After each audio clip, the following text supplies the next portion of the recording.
Alright, so we're going to begin. Alright, so I've been around Armour for a little while. No stretch, my perfect team lead. So this training is basically just for me to brush up on my skills as much as it's to hopefully teach you some new ones. If you do want to ask a question at any point, just type Q in chat and I'll try and get to it as soon as it's appropriate to do so. I do suggest making notes if it helps you, and we'll put the video up obviously so you can rewatch it if you want to remind yourself. If I go over something too fast or you think it needs expanding, again, just stick Q in chat and I'll try my best to add to it. You might know all of this, but it's good to get it codified and down. So we're not going to wait ages for people, so if you do need to pee, just go. You don't have to ask permission, it's not a fucking sixth form. Alright.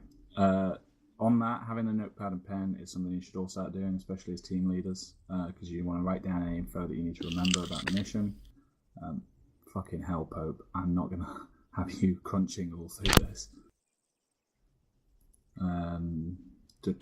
Anything, also things to write down is anything for debrief, whether that's praise that needs to be pointed out or things to work on for the next op.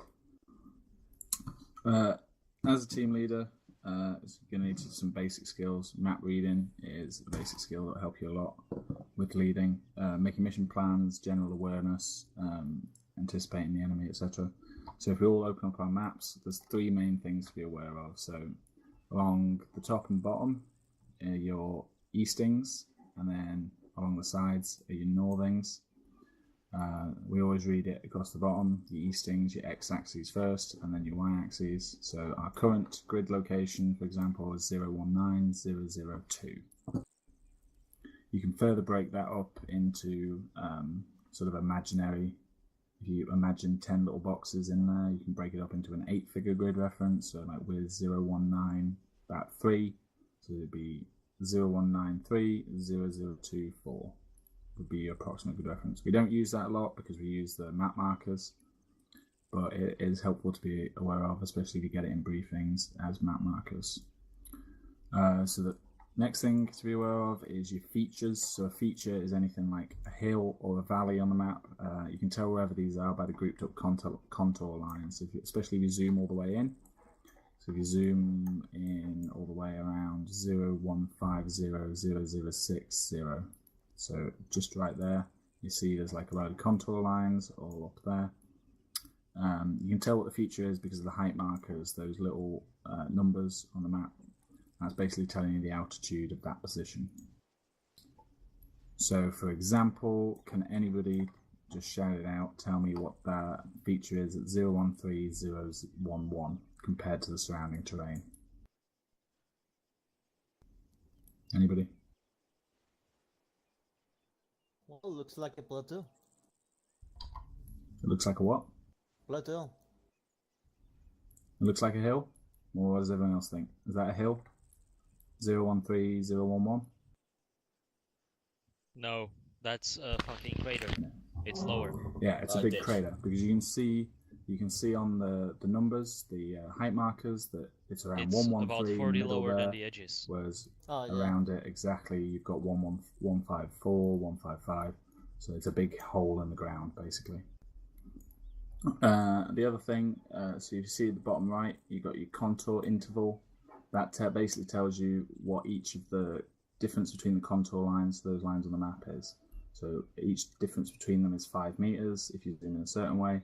Zoom in more, it's 2 meters, 1 meter, etc. Zoom all the way out, it'll be like 100 meters for each contour line.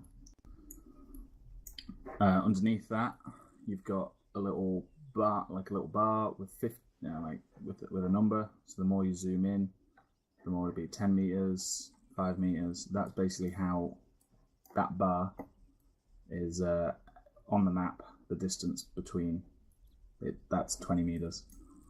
Each map's got boxes will be slightly different. So I think on this map it's around 100 meters, which is quite good for estimating distance. If you ever need to do that quickly using the map, you know where they are on the map. You can see 4 boxes, that's 100 meters.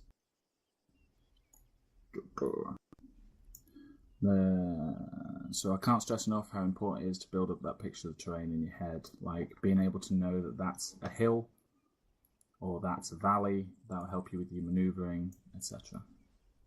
Next thing is your radio. So as a team leader, you need to get your radio skills pretty up. You're going to be on 2 radio channels, which does take a bit getting used to, a bit of practice. So you're going to be on your team net and command net. So command net is usually, unless specified otherwise, 50.1, and you'll set this as your additional channel. Does anybody not know how to set your additional channel? So if you open up your radio, Control P, you'll see you've got C1 and then whatever frequency it is. On this particular radio, it's the sort of left arrow button there. You just click that, it'll change to an A. That means it's on your additional. To talk over your additional channel, you just press T. So if you're on channel 2 and you've set channel 1 as your additional, it means you press T to talk on the additional. So I'd suggest having channel 2 as your additional with 50.1, and then you can have your team channel on your channel 1. Make sure you are on channel 1 though, the normal channel, because if you're on the additional channel, you won't hear the other ones. It's just the additional channel that you hear. Another thing that's helpful for this is your stereo settings. So on this radio, it's the bottom left button, the little 0. You click that, it sets which ear that channel is currently in. So you can have one channel in your left, one channel in your right. You can also do that by holding Control and the left and right arrow keys on the keyboard. So you're going to put one in your left, one in your right, and it helps differentiate who's talking in your team, whether it's your team or command. General radio stuff, you're going to ask who you're speaking to and then wait for the response and then send the message. Brevity is pretty important, so getting the max info out in the least amount of words. You don't want to ramble on. Best way is basically practice and taking a bit of time to think about what you say before you say it. So if I was doing Sarge, I'd say, "Come in, Sarge." He'd respond, Sarge. Send traffic, or send traffic or send message. And then I'd send my message, whatever it was, and make sure that you've got his attention rather than just saying something and then he doesn't catch it. So getting into general leadership, as team leaders, you will be watched, so people are going to take their lead from you. Like I was just saying with the uniforms, it's all about attitude. You gotta have the right attitude to be a team leader. If you start back chatting, arguing, stir shit talk others, then your team will take a cue from you and it just ruins the gameplay for everybody else. So you need that mature attitude really and get your head screwed on. Don't be rude. So I hear "shut up" a lot, and I'm guilty of this. So especially with like humor, you want to let it get a bit fat. You want to obviously have some humor, but then eventually you want it to stop. Rather than being like "shut up" and getting snappy, everybody will just get defensive, unhappy, or offended. So you can just say things like, "Guys, time to buckle up. Get your heads on. We're on up now." Next thing is just. It sounds fucking cheesy, but be true to yourself. People are really good at picking up when you're acting or lying, especially by voice. Something like 70% of the time, people can tell if you're lying over the phone as compared to looking at your face. So especially in armor where it's all voice, that's a really good thing. So if you just stick to doing what you think is right, and that's the best way of figuring out your own leadership style, is just do what you think is right. Next thing is listen to your people. You don't have to have all the answers. Like sometimes somebody's going to have the solution to your problem that you don't have. And finally, just swallow your pride. It's okay to ask for help from your team, to ask for clarification from command or whoever's above you, and you get respect for being a team player as much as being a team leader. So for Armour specific leadership, that's with our community. We're not really in charge as team leaders. We're all here to have fun. Nobody's here to be told what to do all the time. And sometimes you ask for people to do things rather than telling them. You got to learn what you can control and what you can't. So a perfect example is Arnold. I know he's a little different, likes to wear a bit different, likes to have different weapons. And when I'm his team lead, I know I can't control that. But what I do know is that when we're in a fight and I ask him to do something, give an order, I know he'll snap to it. Same with Columbus. Finally, next thing is just have a sense of humour. It is a game at the end of the day and you're supposed to have fun. You're supposed to enjoy it. So be relaxed, chill out, and it's only when it interferes with the mission or gets a bit much that's when you tell them. As a team lead, it's your job really to keep you guys alive. You always need to be thinking about cover. If you're taking too much fire, you can pull back, tell your squad lead you can't hold that position, think of another way to attack. You've got to survive as well. So as well as you guys, when you go down in the middle of a firefight, there's going to be chaos. Even if you have a great 2IC, you can pick up your job. It's better that they stick into doing their job while you do yours, which is to try and keep the whole team alive and complete the mission. So you need to try and avoid being the one in the most danger, the one running out and getting shot. You have to trust your guys to do all that business and do all the hard work. So your main job is basically communication as team lead. You're telling your guys what to do based on what squad lead tells you, and then passing information up to squad lead. That's what it's all about, is passing that information up and down. To that end, I don't really expect anybody as a team lead to be using anti-tank or assault like automatic rifles, because you're then focused entirely on that job and not your main one, which is the communications. You need to know your guys' roles. You need to be skilled, and that's skilled, not proficient, in the use of all the weapon systems, so that you know how the limitations and how best to employ it. So, example, I'm pretty shit at AT, and I really need to brush up on it, because it's becoming a handicap when I have to leave it up to my AT guys to know how to react to a target, and I'm not able to instinctively know whether we can engage that range, if it will be effective, etc., or if we can even pen it. So if you know all your weapon systems and you know how to use those weapons, it'll give you a leg up on how to use the guys who have those weapon systems. Keep a wider tactical awareness throughout the op. So knowing the role of squad leader and what the other teams are doing. Like if squad leader goes down, you possibly might take command, even for a short time. If you already know what the other teams are doing and their taskings, then transition will be much easier. For your orders, you got to be clear. You got to use brevity that we were on about before. Keep it short, to the point. If you're rambling on comms, nobody's going to pay attention, and people will misunderstand what your orders are. Next thing is make the decision. It might not be perfect, but if you're decisive and you make the decision, go with your gut and get it done. You might have time to ask for everybody's input all the time and then consider all the options. If you realise you've made a mistake, just admit it and make a new decision to try and fix it. This is a really good one for armour, and I've seen it a lot, is tasking directly. So never give general orders like somebody take that RPG or somebody pick up this, because nobody will do it at the end of the day. Everyone's going to think, oh, the other guy will do it. So you need to say a name and give the command while, again, maintaining brevity and clarity. As team leads, you are the lowest commander on the field, so you're allowed to micromanage somewhat. You don't give general orders that will let anybody do whatever the hell they want. You got to make them specific and always have a point or an objective to head for.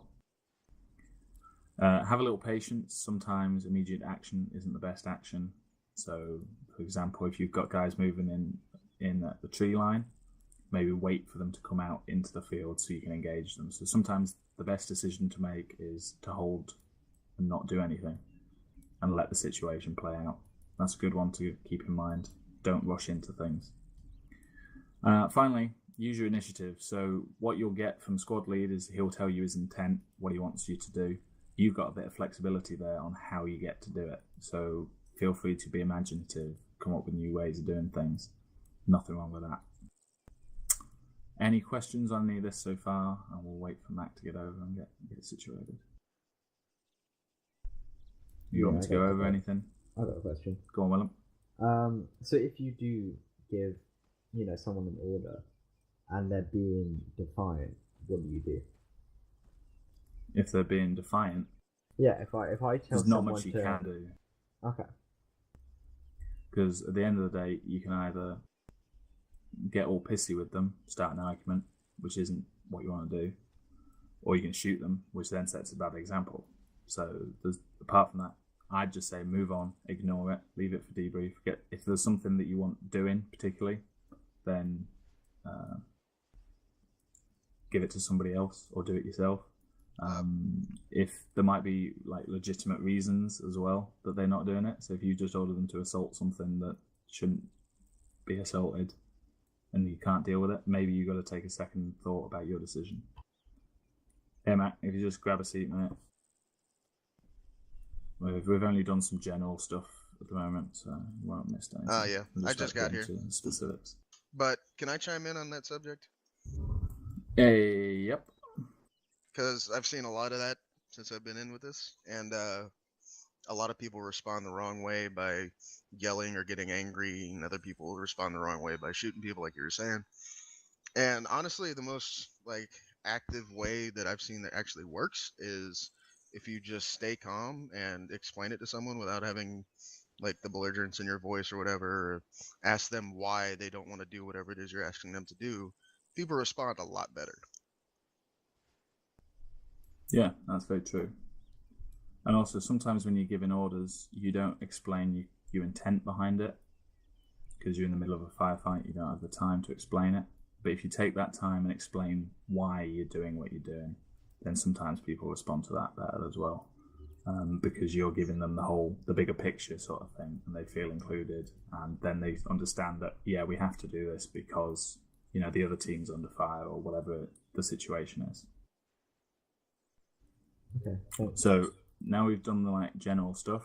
We'll get into some in-game things. What's going to go on once you get in-game. This is quite general. This isn't probably necessary for team lead. This is more squad lead stuff, but I wanted to get this down and codify it. And obviously you'll need to understand this if you ever do move into a squad lead position or squad lead goes down or whatever it is. So first off, obviously, is going to be your briefing. We're trying to codify this and change it because it's been quite haphazard in the past.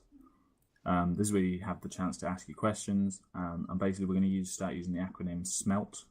A lot of this applies squad lead, like I said. So S is situation. This is what's the big picture of the mission, what needs to be accomplished. If there's anything going on there, this is a bit like the fluff, the backstory of the mission. Why you're there, basically. The mission, that's the M, obviously. What your specific tasking in that operation is, what you expected to achieve during the operation, what resources your unit has, what are the support and friendlies you have, what is enemy composition, their reinforcement, and what the enemy is expected to do. Execution, so this is the squad lead's job. This is how you're going to get there, what routes you're going to take, how you're going to accomplish the objectives and tasks, in what order you're going to accomplish them, depending on if you've got multiple objectives, how will the squad be deployed, what to do in case of contact, so your rules of engagement, what to do if you get lost or separated, so you might have regroup markers,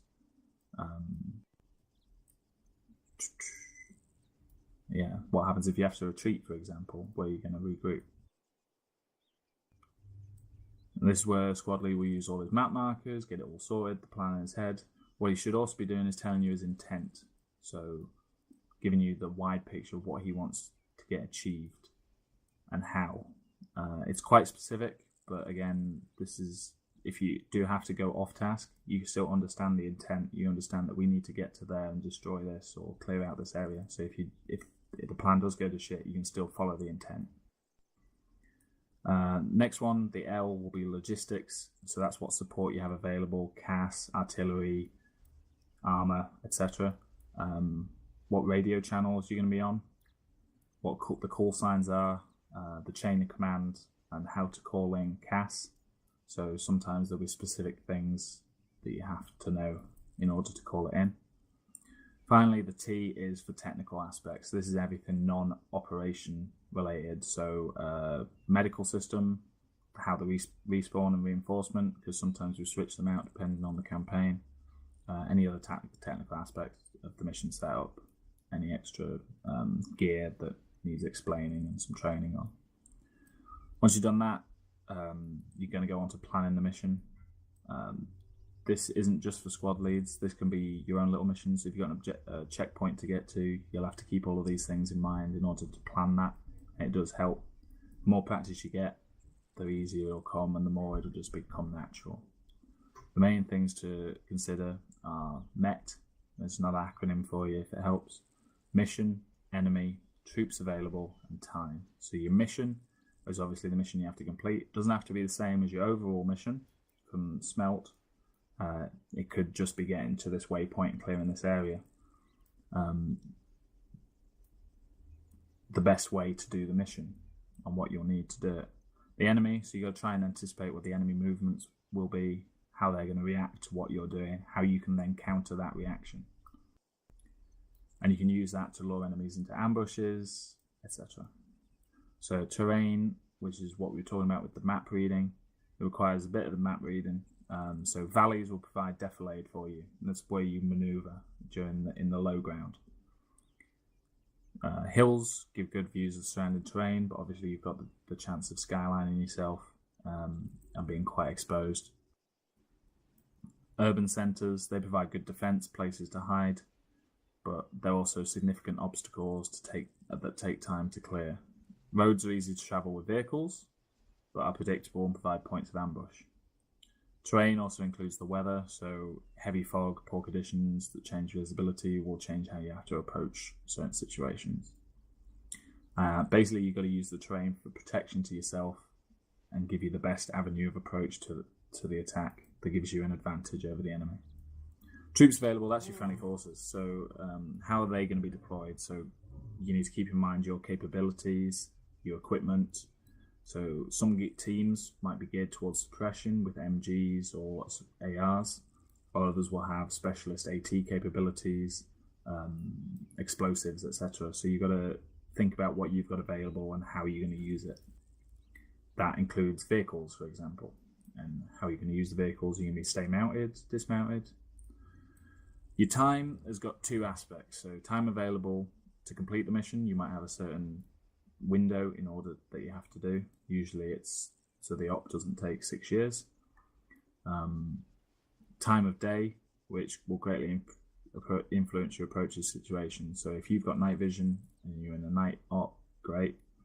If you're at dusk and you're worried about the night, you don't have any night capabilities, then obviously that's going to change how you approach certain situations.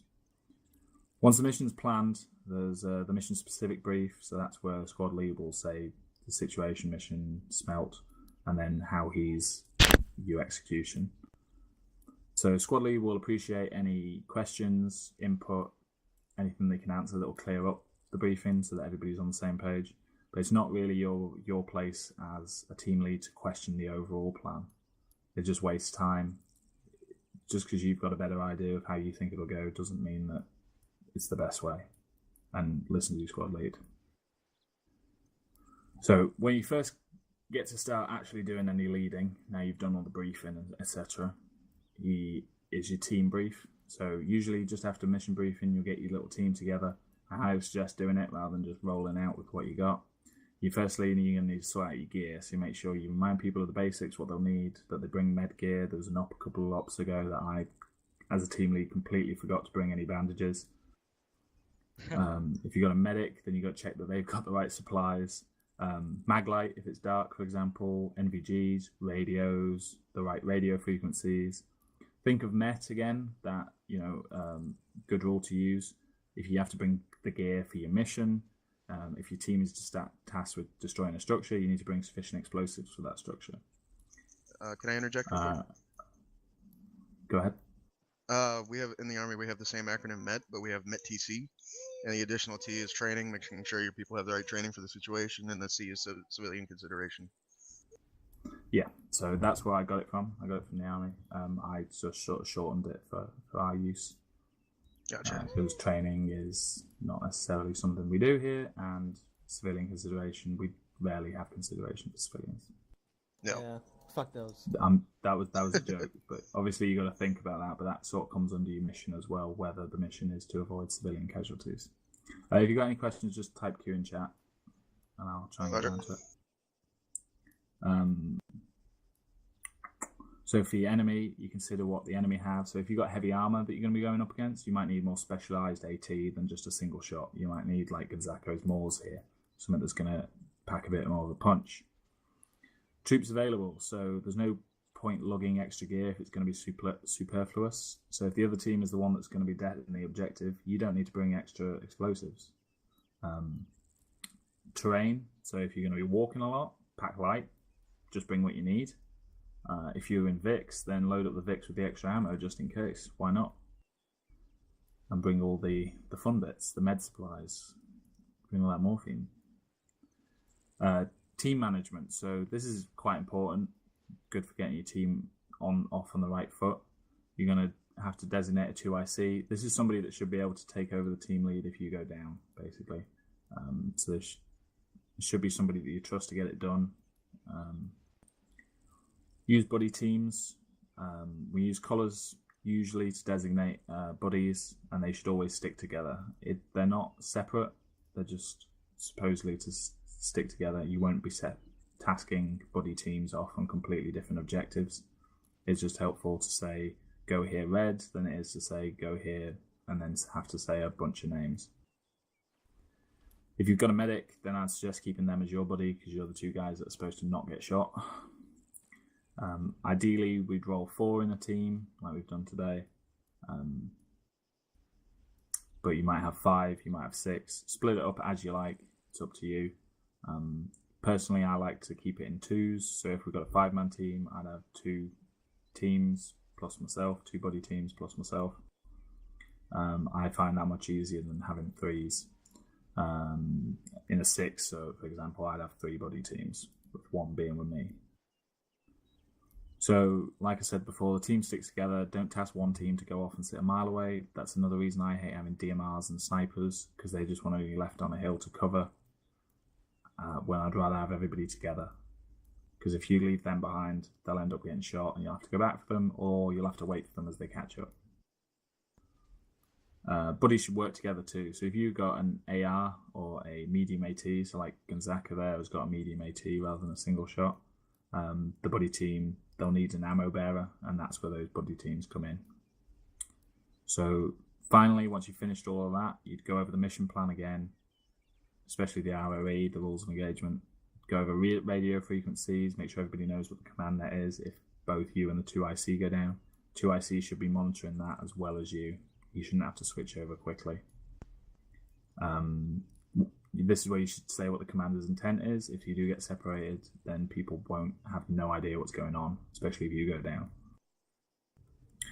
Once you set off on the op, so all this time we've only just got actually in on the op. For issuing orders, you should be saying who you're speaking to. If you just say orders randomly over the net, people tend to miss them. So first thing off, you'd need to say like red team, and then get some acknowledgement that they're actually listening, and then send your orders. Especially in a firefight, I never pay attention to the command net because I'm too busy zoning in on what I'm doing. So if I hear over the net like my team, then I know to pay attention. You can always get people to repeat their language, repeat the orders back to you. That's a really good way of making sure everybody understands what you've just said. Use clear language that can't be misunderstood. Don't make vague statements. One thing that I do that my guys often misunderstand is give orders which are for the future. So I'll say we're moving off west shortly, and then people start moving and panicking. Whereas what I should say is prepare to move, and then tell them where we're going, and then say set off to move. So be concise, use tactical language if you know it, that all comes from practice. Set goals which can be achieved and are measurable. What I mean by this is rather than saying we're going to go clear out west, set CPs that you can measure your progress, marking houses to clear so that you can measure which houses have been cleared and which have not. If you give too general orders, it tends to get misunderstood, or you just don't know what's going on. Keep your plan simple. If you've got like a long, complex plan, you have to sit down and explain it to everyone. It's probably too complex. You can give orders at a time and keep the main plan in your head. Let people ask questions. So if people have got questions, give them a bit of a chance to get the questions out.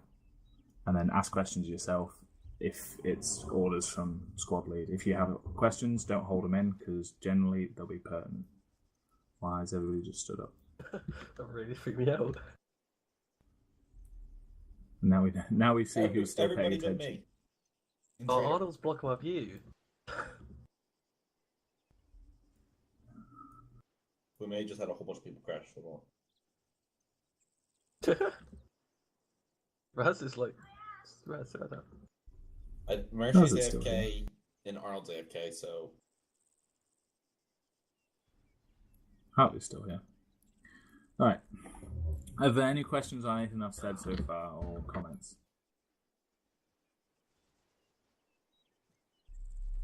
No? Okay, moving on. So, once we get into contact, your primary job is basically to communicate. As a team lead, that is your job. Don't panic. Deal with yourself and your team. So, get everybody to cover, get cover to yourself, identify what the contact is, or get your team to identify it if you can't see it, and they can. Ideally, what you want is a direction, strength of the enemy, and a distance. So the next step is to make a decision on how to proceed. Are you going to get you guys to return fire, suppress them, assault them, or fall back? This is when you pass that up to squad lead. So there is a little bit of a delay. You're making your decision. The good thing about that, though, is that you already have a decision for them. You already have an awareness of what's going on. If you don't know what to do, then let squad lead make the decision. Too often do I find myself or others saying contact on the radio and then failing to follow up with that more information. So given that little delay, you can actually give squad lead an idea of the strength of the enemy, where they are and what they're doing, what you plan to do. Where if they're too strong and you have to fall back, then that's what you tell squad lead. So for that contact reports, which is a really important thing, it should go like this. So I'd say actual, this is 1. Actual respond, send for actual, and I'd say contact EI to our west close, 5-team element engaging. So then he knows that we've already engaged them.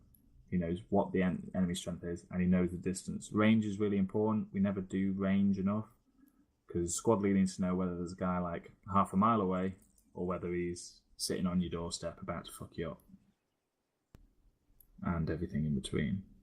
During contact, you should keep doing checks on your team, especially if they're out of sight of you. You need to make a plan on how to deal with the contact and then execute that plan. So you might have to corral you guys into action, or get them to stop. It's your job to keep them moving or stop them from moving, sort out security. If you have a good team, you won't have to micromanage so much, but as a team lead, generally you will have to micromanage, tell people where to go. Keep the team updated with what's going on command net. They're not on it, so they need to know about if there's any changes to the plan, if there's contact for other teams and friendly positions, or too much do we get friendly fire just because the team doesn't know that there's friendly over there because you haven't passed it on. You don't have to repeat everything you hear on command, so it's only important info that when they need it. So like if you're in the middle of your own firefight, they don't need to know what's going on about a completely separate one going on somewhere on the other side of the city. In contact, do not get shot. I'm all from leading from the front, but it's much easier to organise if you're still alive. Don't let your teams get split up. You should be keeping them with you. Team is the smallest unit that we use. Make use of the map markers to mark enemy positions, set regroups, set cleared houses, set sectors that you still need to clear, landing zones, friendly positions, checkpoints, etc. For movement, try and set a direction to head in, so get all your team moving on the same direction, especially if you're in something like a forest, which is quite spread out and people get behind trees and can't keep eyes on you. Give them a direction or a landmark. Pick a landmark on the horizon and say we're aiming for that. If you do die and you come back, if respawn's enabled, ask for a sit rep from your 2IC, whoever's there. The situation might have changed since you were away. And then get the lay of the land again and make a new plan. Keep updating those plans according to Met as things change, whether the enemy changes, the terrain changes, so if the weather gets worse, etc. Your plan might have to change. What you want to be doing is, particularly for that in that Met, that enemy consideration, you want to keep switching the map around and think what the enemy would do. So have you left your flank exposed? Is your team too spread out? Is the formation and intervals that you designated being maintained? Are you in the right place? Are you on the right time schedule? Where is the next attack most likely to come from? Are you close enough to friendlies to support them and be supported? Are you following orders? How can you make the enemy less effective? This is a big one. Can you win? You may have to break contact, either for better cover or just because there's too many enemies in a better position. If you have to withdraw and come up with a new plan, it is allowed. So there's a lot to think about as a team lead, and it should constantly be going through your head. I always have like a little mental checklist while I'm going through these things, and that's what you should be trying to do. Don't let it burn yourself out though. Some people go a bit crazy trying to think I've got to keep all this in my head. You don't. It's just occasionally keep rethinking these things like, are we in the right spot, etc. It's basically all your job is, unfortunately. You don't get to shoot people as much, but you do get to keep your team alive. Other thing is, so that T in MET, troops available, remember all the weapons that you have. So you've got ARs or AT, you've got explosives, you've got smokes, you've got grenades, you've got CAS, possibly, support, artillery, other teams. You've got all these things at your disposal. Don't ignore them and just use your rifle when you've got them, especially if it gives you an advantage over the enemy. You might have things that they don't. If unfortunately you do have to take command of your squad mid-combat, either squad lead's down temporarily or is KIA, one of you has to take over. So generally it'll fall in number order, so Alpha 1, Alpha 2, Alpha 3. Your job is then to assess the situation, use your initiative to complete the plan. You've basically taken over a squad lead.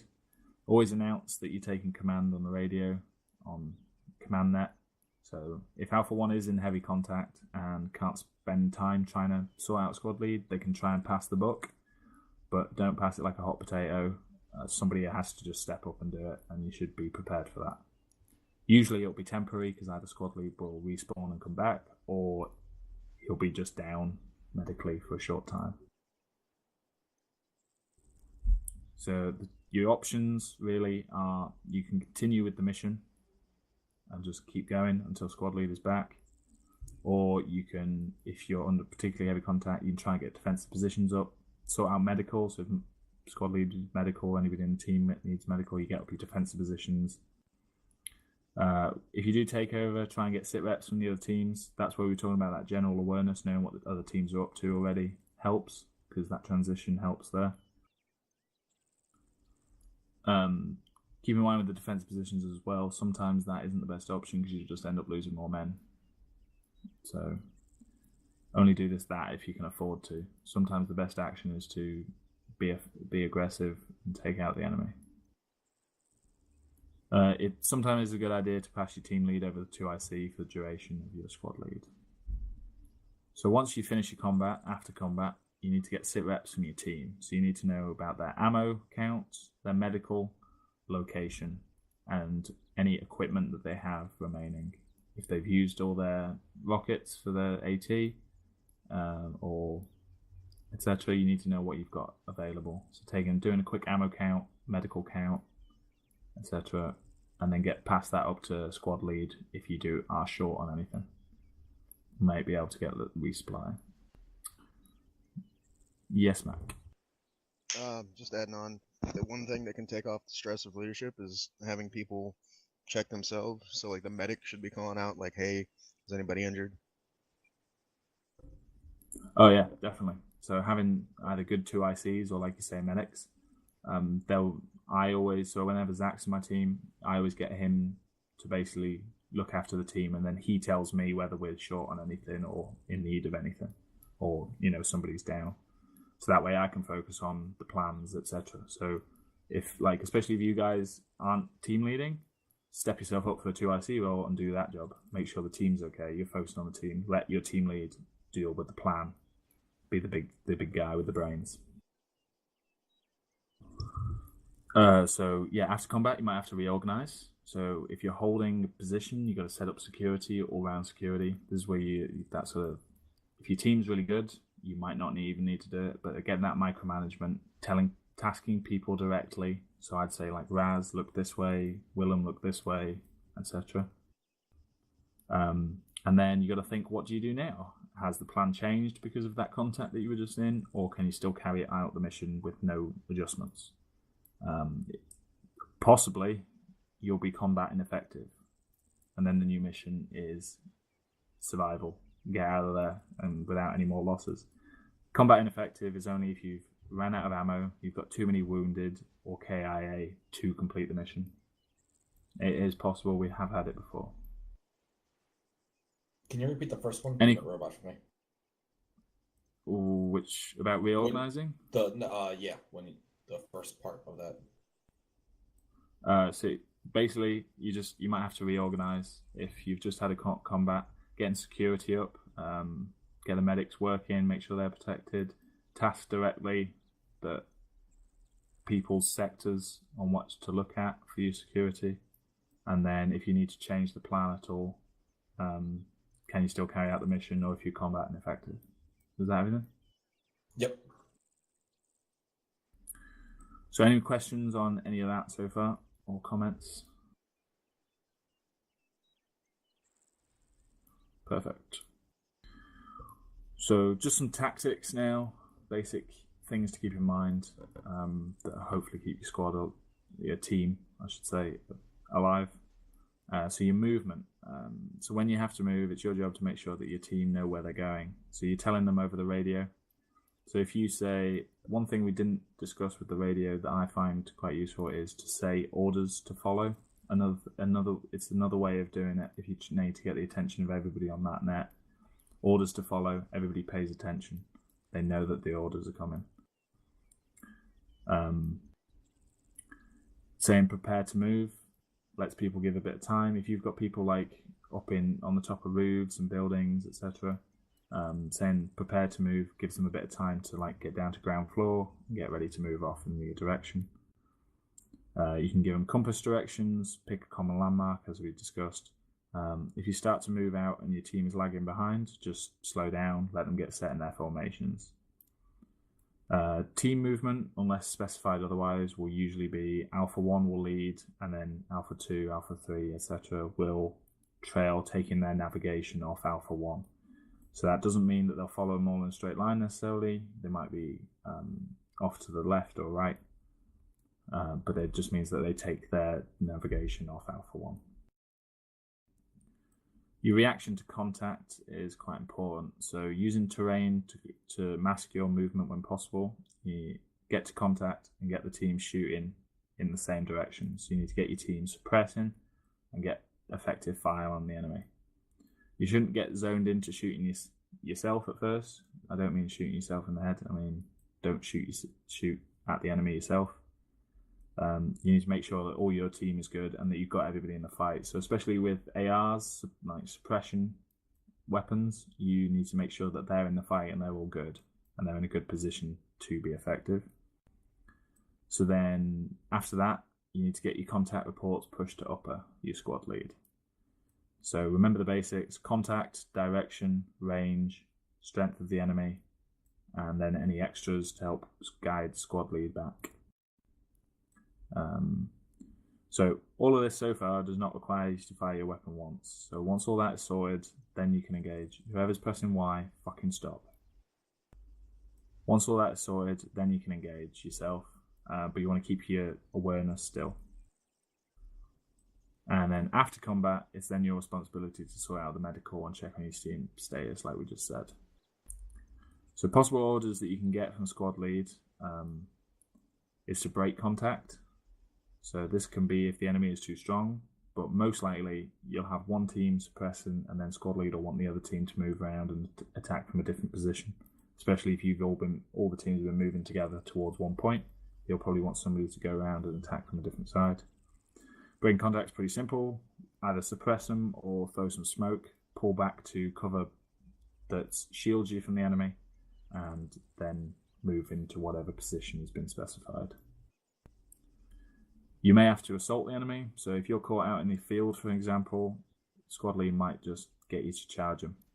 Throw smoke, suppress, use bounding movement, so that's where one team will move forward while the other team suppresses the position, and then the other team will move up to that first team. The first team will then move on. I do want to stress that it's move up, not move past. Especially if you've got Alpha 2. So if we've got two notional, Alpha 1 and Alpha 2. Alpha 2 is geared towards suppression. They have an MG, a heavier machine gun. Alpha 1 will assault, moving a certain distance. Alpha 2 will be suppressing. Alpha 1 will take over that suppression while Alpha 2 move up to their position, and then Alpha 1 will assault into the objective. And that way you don't have teams having to swap out. Alpha 2 stays on their job, Alpha 1 stays on their job. So pretty much we're getting into the end here. Is there any questions on any of that?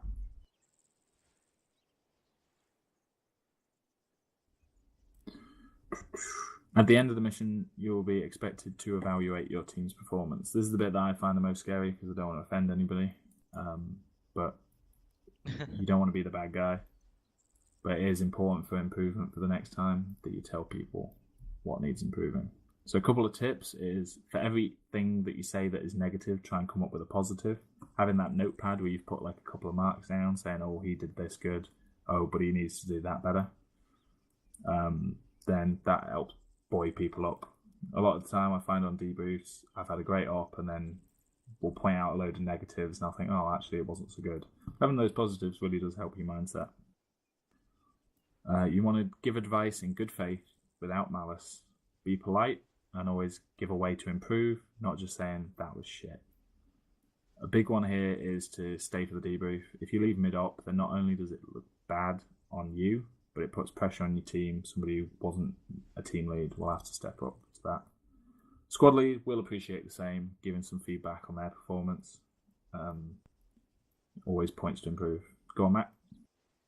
Another tactic with the after action reviews is doing 3 improves, and it's pretty much like your negative points, like, hey, you didn't do this or you didn't do this. Well, not a set amount, but like doing your improves and then doing your sustains, like things that were done well afterwards, so that you ended on a positive note. Yeah, that's a good one. That's what we should start doing. Okay, so is there any questions about anything of that? Is there anything anybody wants me to expand on or talk about?